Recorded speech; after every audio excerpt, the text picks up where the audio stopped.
Grateful si Marian Rivera sa maganda at makabuluhang buhay sa kanyang ika-42 birthday. Sa kanyang Instagram account, nag-post si Marian ng pasasalamat sa kanyang chapter 42. Grateful for this beautiful, meaningful life and most of all for the people who feel it with so much love. My heart is full, mensahe ni Marian. Nauna rito, maagang nag-celebrate ng kanyang birthday si Marian kasama ang mga batang benepisyaryo ng Smile Train Philippines.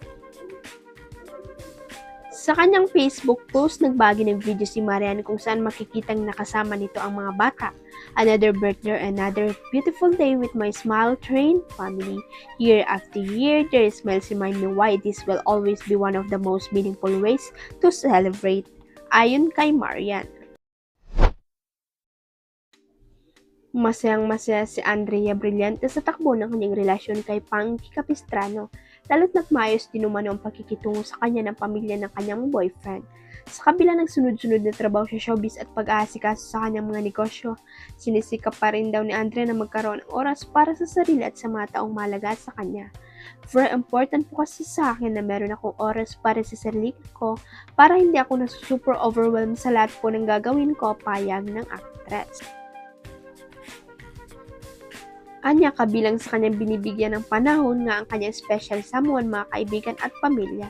Pagdating naman sa relasyon nila ni Panky, simple ngunit positibo ang naging sagot ni Andrea nang tanungin tungkol sa basketball player. Very supportive naman po siya, sabi niya. Hindi naman rin daw niya pinoproblema kapag may mga larawan o video nilang dalawa na kumakalat online na hindi niya nalalaman. Para kay Andrea, bagay na ito ng pagiging artista at wala na rin siyang magagawa rito. Mas pinipili rin niyang huwag ng pagtuunan ng pansin ang mga negatibong komento dahil mas mahalaga sa kanyang alam niyang totoo tungkol sa kanilang relasyon.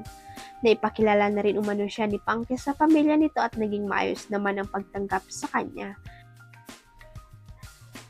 Isinama pa siya ng basketball player sa kanilang hometown sa Lokban, Quezon noong Holy Week. Very tight naman po ako with the family. Happy, masayang pagbabahagi ni Andrea.